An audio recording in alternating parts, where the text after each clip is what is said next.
Happy to welcome you all to our the fifth lecture of our project Going Through War, the Medieval Military Experience in the Balkans and its Social Implications. And I'm very honored to present our lecturer today, Dr. Brendan Osswald, who is a doctor in Byzantine history and a research fellow at the Heidelberg Academy of Sciences. His main fields of interest are Epirus from the 13th to the 15th centuries, and the chronographia of Malalas. And today he's going to present us his lecture, Theodoros Komnenos, War and Politics in the 13th Century Balkans. And you can begin your presentation. Okay. Thank you very much for this kind introduction, and first, thank you above all for your kind invitation to this online seminar. So when I had to choose a topic, many ideas came to my mind, and indeed the leaders of Epirus who were involved with war during the end of the Middle Ages, or the majority of them. And notably, I could have spoken about some Albanian leaders like Ginspata, or about an Italian condottiere, let's say like this, like Carlo Tocco. But the fact is that I already spoke about Carlo Tocco as a warlord recently in another event, and I didn't want to make the same talk today. And so I decided to speak about Theodoros Komnenos, of course, because I thought it would be an interesting topic for a Bulgarian audience, but also because I thought that when it comes to war, Theodoros has a special place among all the rulers of the Epirotic state. Indeed, he's the one who, thanks to his military accomplishments, was proclaimed emperor around 1225, and thus founded the so-called Empire of Thessaloniki. So if Theodoros is far from being the only ruler of Epirus who distinguished himself by his military abilities, he's surely the one who conquered the larger amount of territories and thus gathered the largest surface for the Epirotic state. He is also one of the few who lost his power because of a military defeat. So my intention during this paper is to examine why war played such an important role in Theodoros' political career. In order to do so, I will first present you the Balkan world after 1204, then I will narrate Theodoros' life, and finally I will study the role of war in Theodoros' career. So,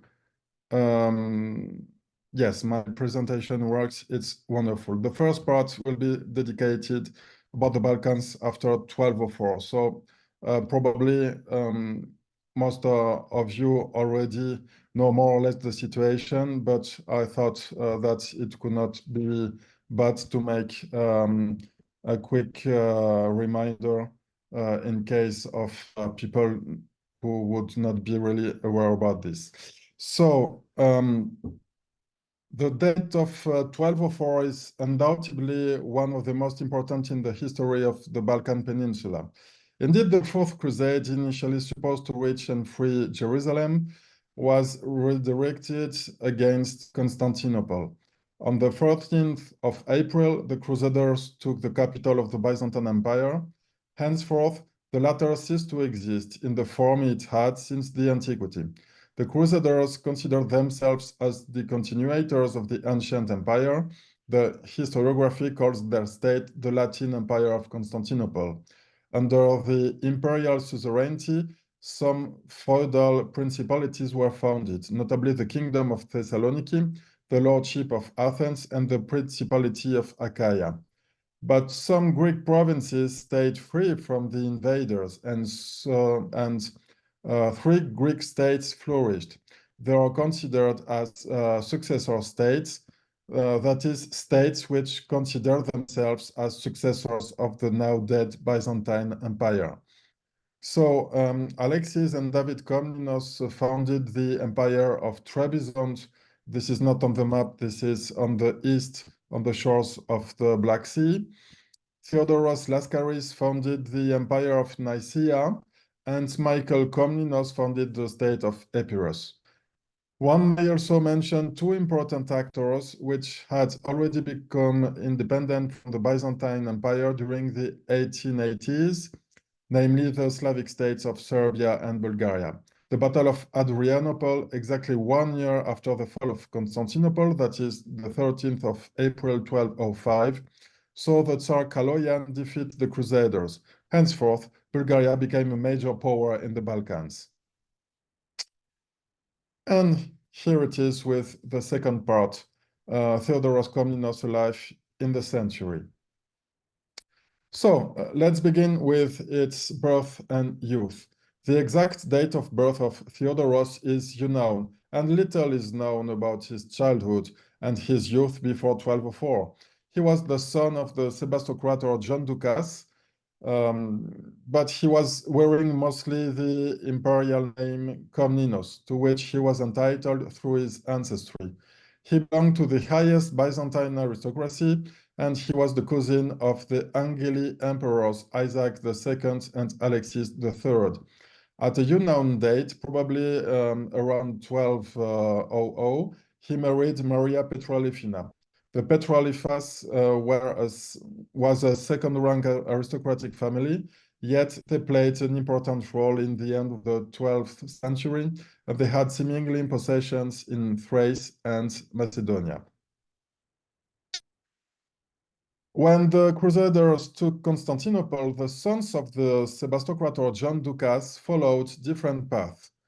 Michael Komnenos, who was a bastard son of the Sebastocrator, joined the army of Boniface de Montferrat until Peloponnesus. There, he left Boniface and went to Arta, where he founded the state of Epirus. His brothers Constantine and Manuel seemingly quickly rejoined him. We have no details about it, but this is what appears to be the most probable. And oppositely, Theodoros went to the east and joined Theodoros Laskaris, who was still struggling to establish his power in Asia Minor. The initial stance of Michael is hard to interpret. Was he sincerely eager to collaborate with the Latins, whom he left only after being disappointed by them? Or was he hiding his plan already since the beginning? One may only wonder. On the opposite, Theodoros' choice to join Laskaris as soon as 1204 may be interpreted as a clear will to fight against the Latins. Indeed, during these years, according to George Vardanis, Theodoros Komnenos helped Theodoros Laskaris to wrest fortresses from the enemy. Who is this enemy? It's not precise, and this may mean the local potentates who were at this time powerful in Asia Minor, and against whom Laskaris had to fight in order to build his state. And this also may mean, of course, the Latin Crusaders. Thus, Theodoros was already having a military activity during the first year after the Fourth Crusade. Then, before 1208, Michael Komnenos, who was at the time ruler of Epirus, asked Theodoros Laskaris to allow his brother to join him in Epirus, because he needed him as a heir, according to Acropolites' narrative. According to this author, indeed, Michael's son, who will be known later as Michael II, was illegitimate, and his brothers were unsuited to rule. One may just ask oneself what made Theodoros suited to rule, unlike his brothers, And given that at this stage, the only thing we know about him is that he had a military activity on the side of Lascaris, one can only conclude that in Michael's mind, military competence was an essential criterion for his choice of successor. This is confirmed by the fact that Theodoros probably fought against the Latins in Peloponnesus between 1208 and 1212. The sources say that the Greek military leader there was called Theodoros, but they do not give more details. Some historians think that it is another Theodoros because, according to them, it is improbable that Michael would have taken the risk to send his brother and here that he especially had coming from Nicaea in such a dangerous mission. Yet, other historians, and I am one of them, think that this totally fits the chronology as well as the personality of Theodoros. The cities of Corinth, Argos, and Nafplio were still resisting the Frankish conquest, and despite the situation being desperate, Theodoros offered a strong resistance, which lasted for years. Yet, eventually, this fight ended with the fall of the citadels and Theodoros fleeing, which means fleeing to Epirus if we accept that this Theodoros is Theodoros Komnenos. Then, Michael Komnenos died some years later, around 1214, and Theodoros succeeded him. At that time, the state of Epirus controlled the region of Epirus and the larger part of nowadays Albania and of Thessaly. One may also note that according to, excuse me, not according to, but unlike some mistake which was famous for centuries and until recently, Michael Komnenos was never a despot of Epirus, and neither was his brother Theodoros. So at that time, the state of Epirus was governed by these two princes who had no title except Aphthendis, so Lord, something like Lord. And also they bore the title of son of the Sebastocrator John Ducas, because their father had an official title, an official Byzantine court title, but they did not have.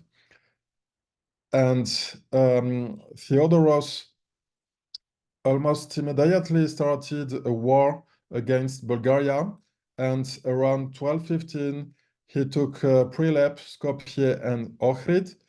Tsar Borwil was unable to react, and in 1217 he was overthrown by Ivan Asen II.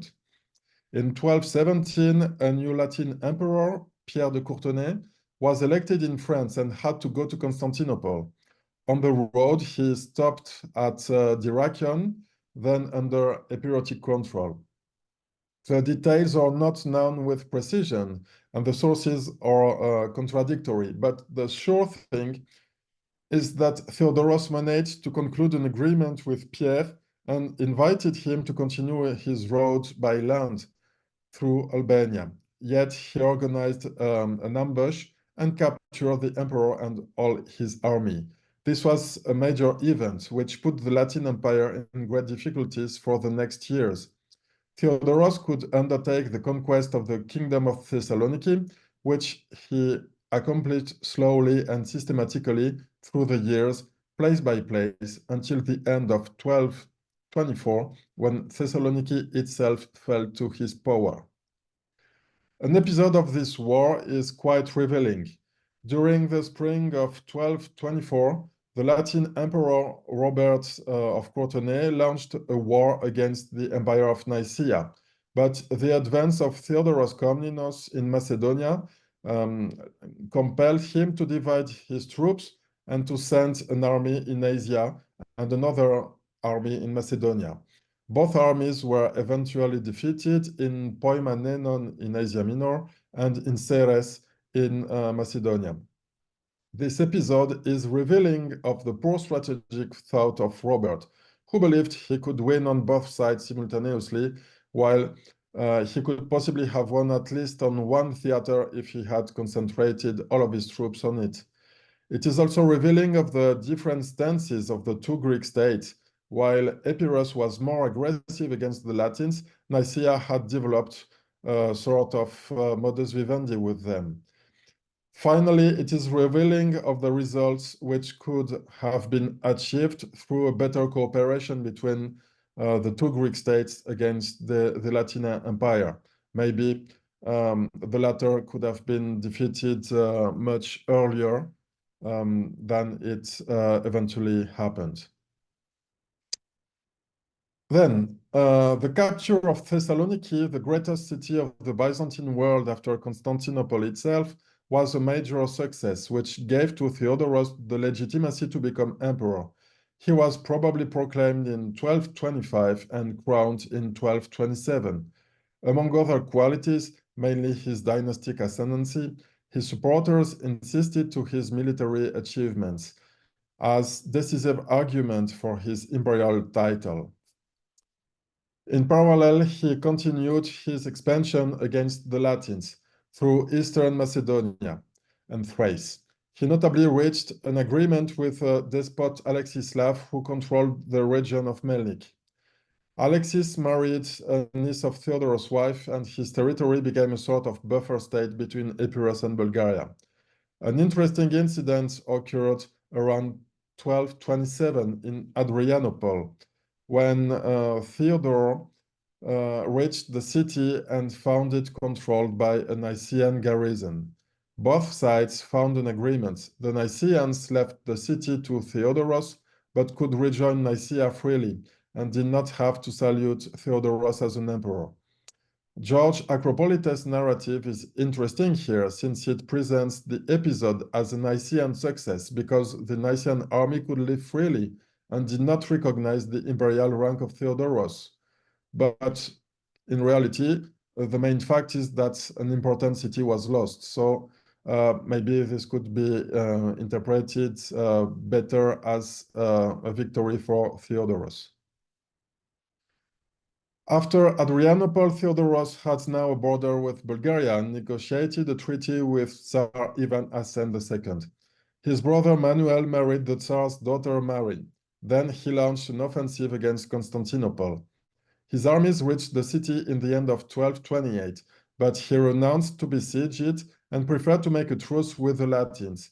Indeed, while he probably intended to besiege the city properly later on, he preferred first to attack Bulgaria in the spring of 1230. This decision, which ultimately proved fatal to him and to his realm, has been debated among the historians. Already in the 13th century, Acropolites states that he was really seeking his own destruction. On the one hand, his treaty with Asen had allowed him to lead the first successful campaign against Constantinople. He should have kept his good relations with Bulgaria and concentrate his efforts against the Latins. But of course, this opinion stands partly on moral reasons. He should not have betrayed his word, and on the fact that we know that he was eventually defeated.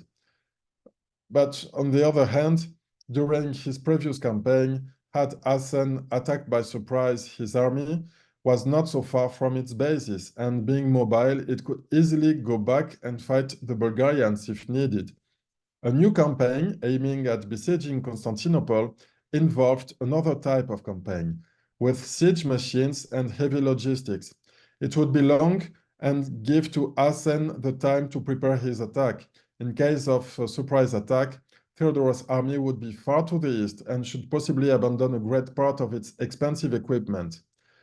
In addition, in 1228, Asen had offered an alliance to the Latins, who had rejected it because they did not want to accept his leadership. But in other circumstances, they could accept his offer.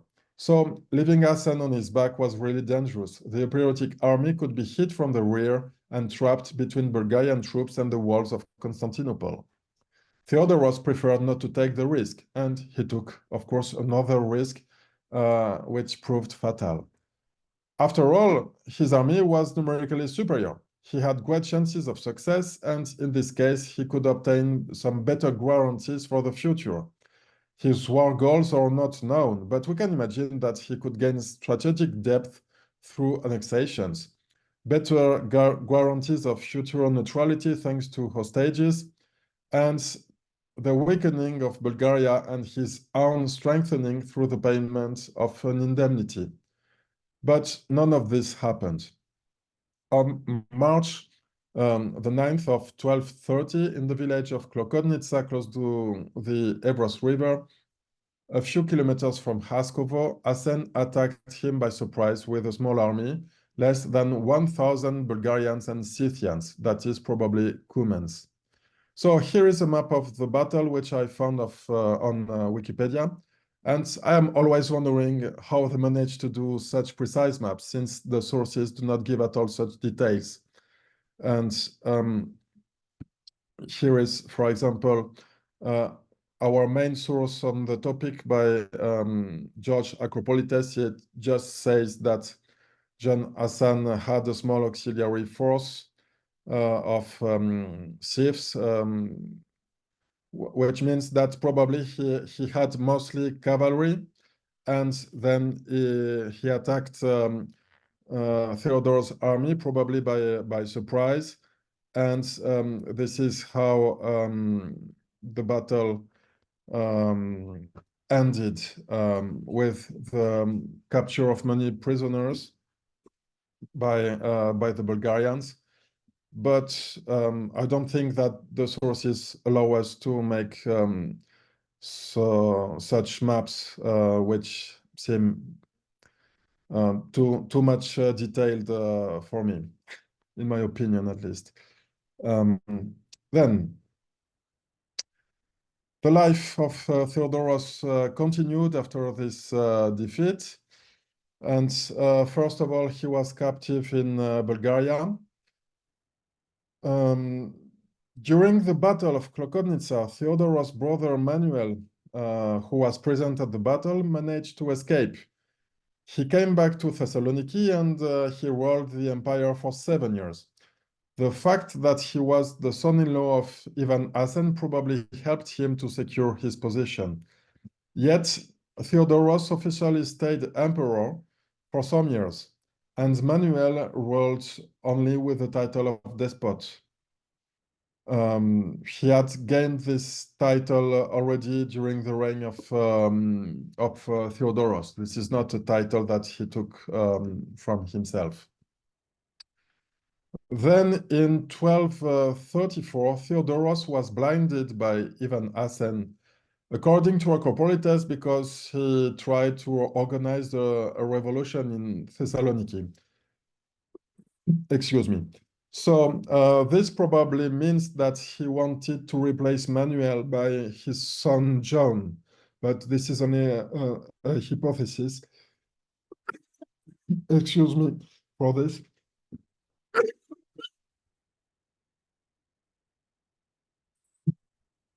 So if I may speak again, I will do it.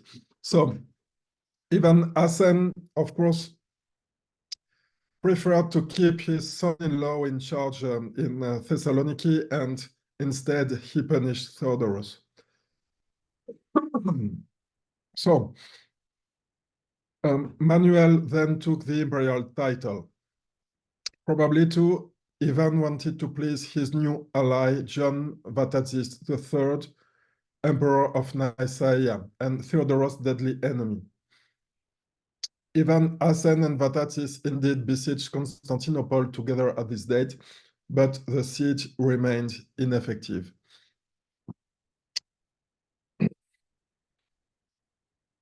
So some years later, in 1237, the end of the alliance between Asen and Vatatzes gave Theodoros a new chance to play a major role. According to Acropolites, Ivan Asen fell in love with Theodoros' daughter Irene, like Antony with Cleopatra. This is obviously a distortion of the truth, and Asen liberated Theodoros and married his daughter, not because he was in love, of course, but for political reasons, political and diplomatical reasons. So, namely, Asen wanted to end his alliance with Nicaea, so he freed Vatatzes' enemy Theodoros, and he secured a new alliance thanks to his wedding with Irene. So Theodoros went back to Thessaloniki, easily captured Manuel, and sent him in exile among the Turks.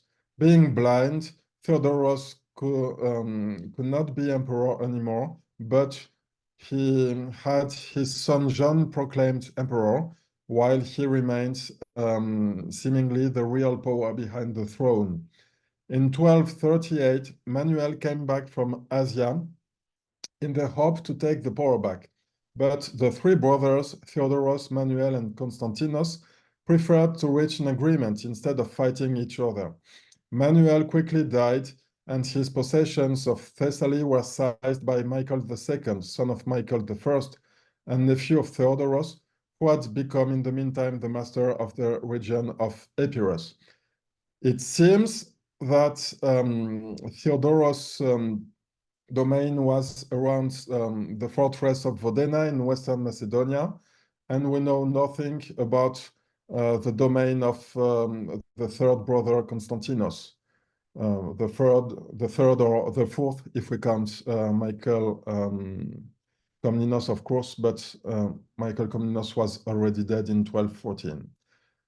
So the real power of Emperor John of Thessaloniki was diminishing. He was probably ruling in reality only the city of Thessaloniki and its neighboring. In 1241, Theodoros went to Nicaea in order to improve the relations with Vatatzes, but the latter trapped him and captured him and came to Thessaloniki with an army and Theodoros. He besieged the city, and he used Theodoros as an intermediary in order to negotiate an agreement with John. And this was successful. So in exchange of the end of the siege, John would recognize his sovereignty and exchange his own imperial title for the despotic one. It has been supposed that Theodoros plotted with Vatatzes against his own son in order to secure his own position. But I really doubt it. First, why would the Nicene author Acropolites hide the participation of Theodoros to Vatatzes' shame?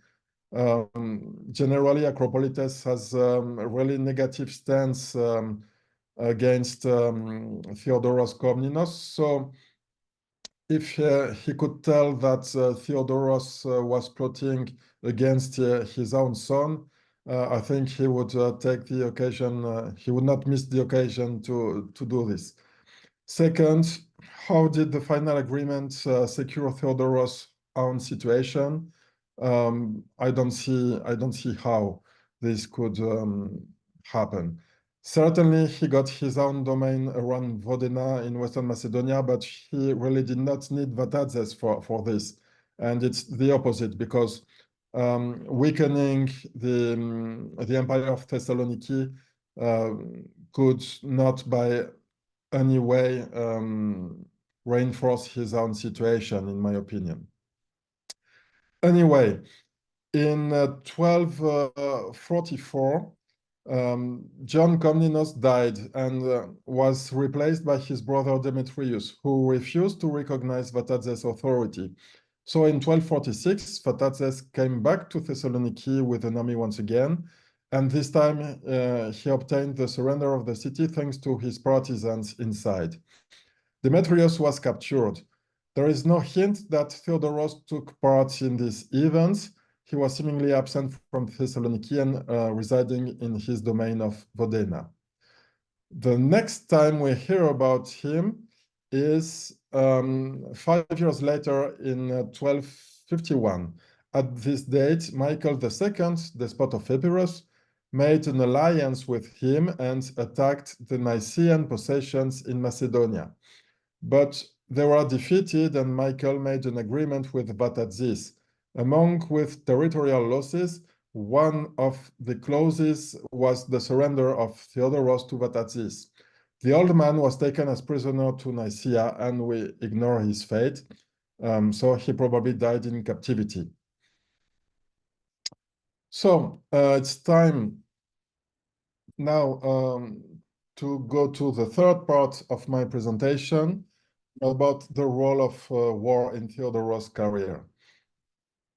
So the role of war in Theodoros' life is obviously very important.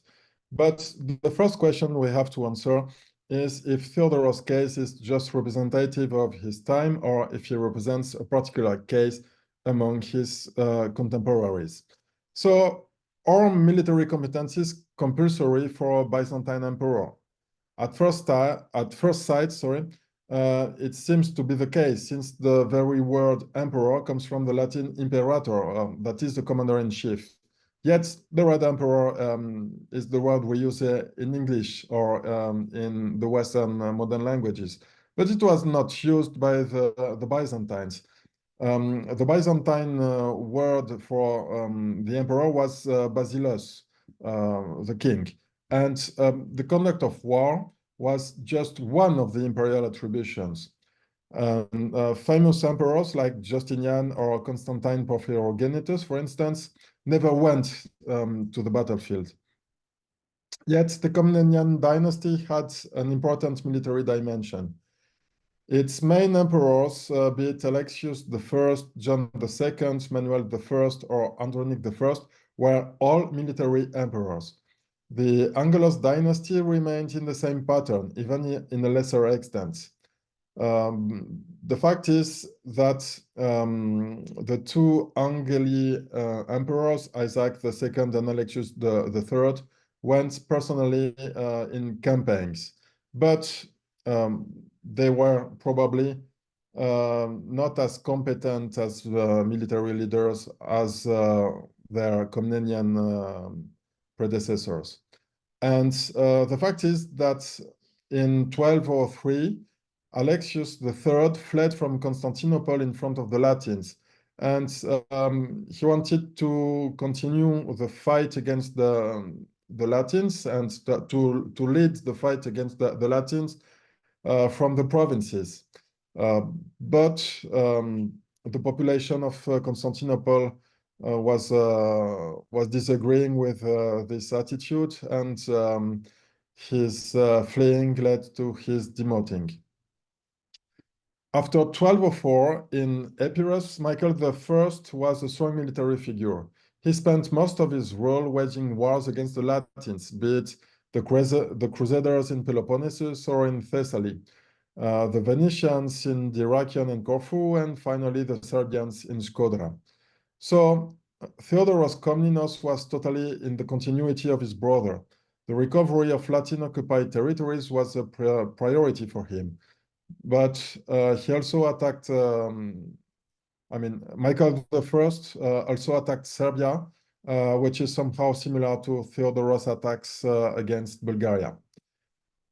Theodoros' rivals also had military activities. For instance, Theodoros Lascaris I fought in Asia Minor against the small independent lords in order to be recognized as an emperor. He also fought against the Latins and against the Turks, but his greatest achievements were political, as he managed to be seen as the continuator of the Byzantine Empire despite a debatable legality. The continuity of the Patriarchate, for instance, was a very important element for the following. John Vatatzis III also led a lot of campaigns. Oppositely, Theodoros Lascaris II was an intellectual who never led an army by himself on the battlefield. The Asanids too were a military dynasty since their early beginnings during the War of Independence at the end of the 12th century. But you already know this better than me. Then Theodoros was thus not at all an exception for his time.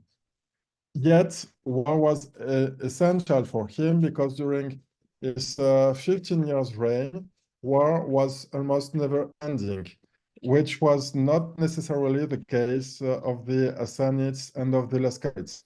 He also managed to conquer more territory from the Latins than they did.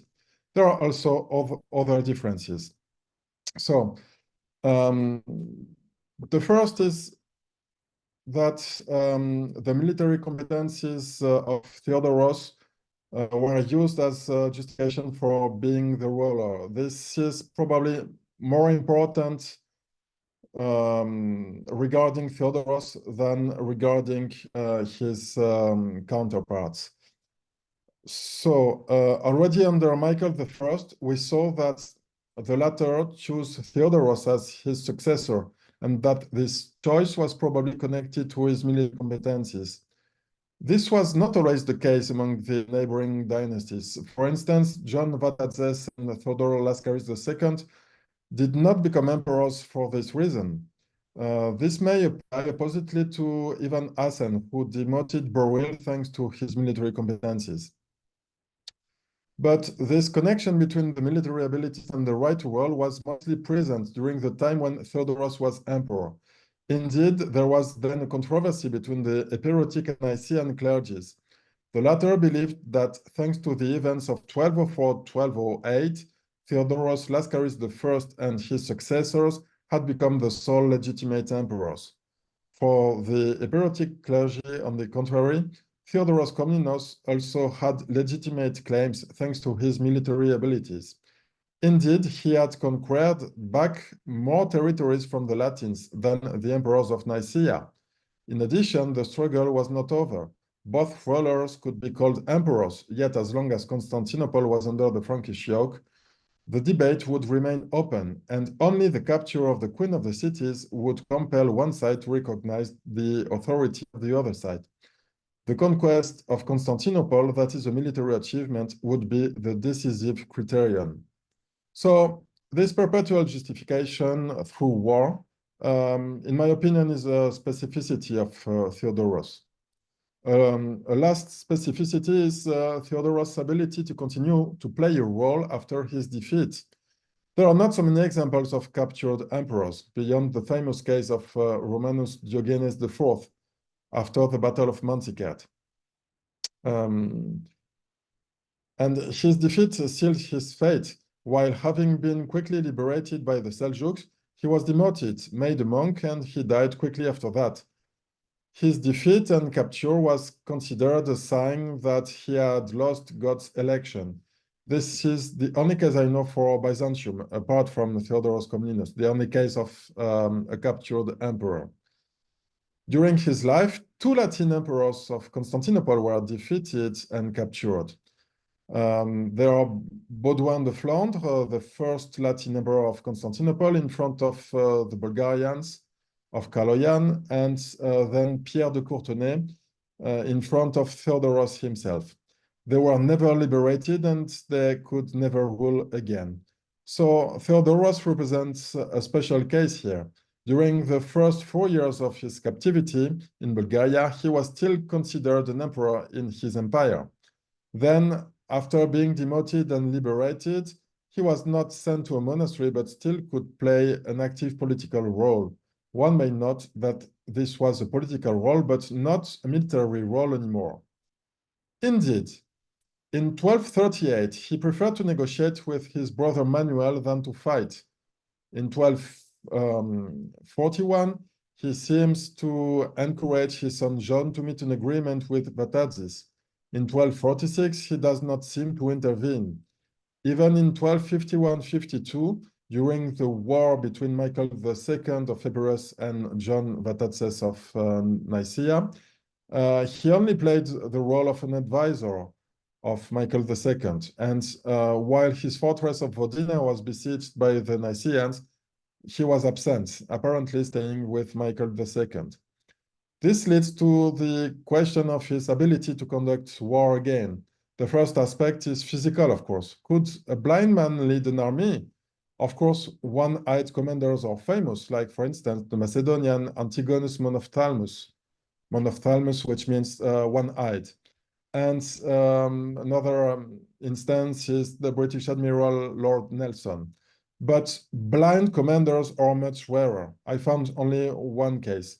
Jan Žižka, commander of the Hussite army against the Holy Roman Empire in the beginning of the 15th century.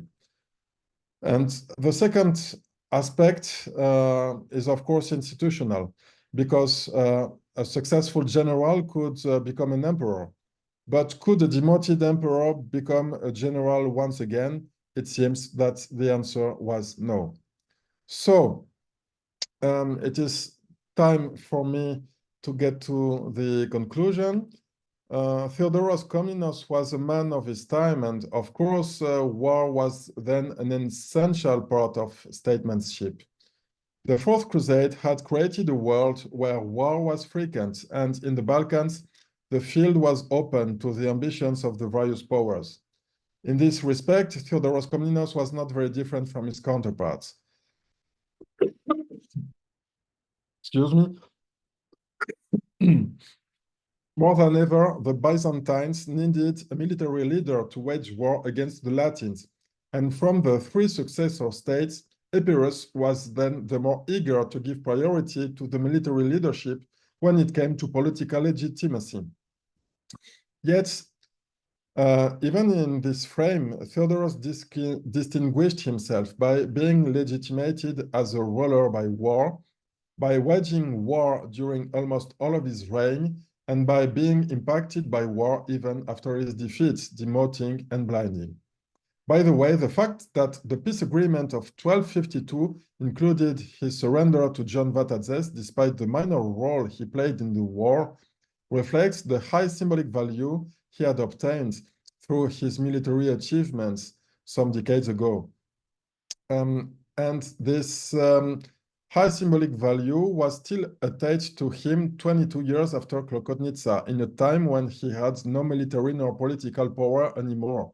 In this respect, Theodor Komnenos did not achieve the same level of glory as John Vatatzes or Michael Palaiologos, for instance, yet his trajectory remains singular in the post-1204 world. I thank you very much for your attention, and I say you blagodaria. Thank you for your very interesting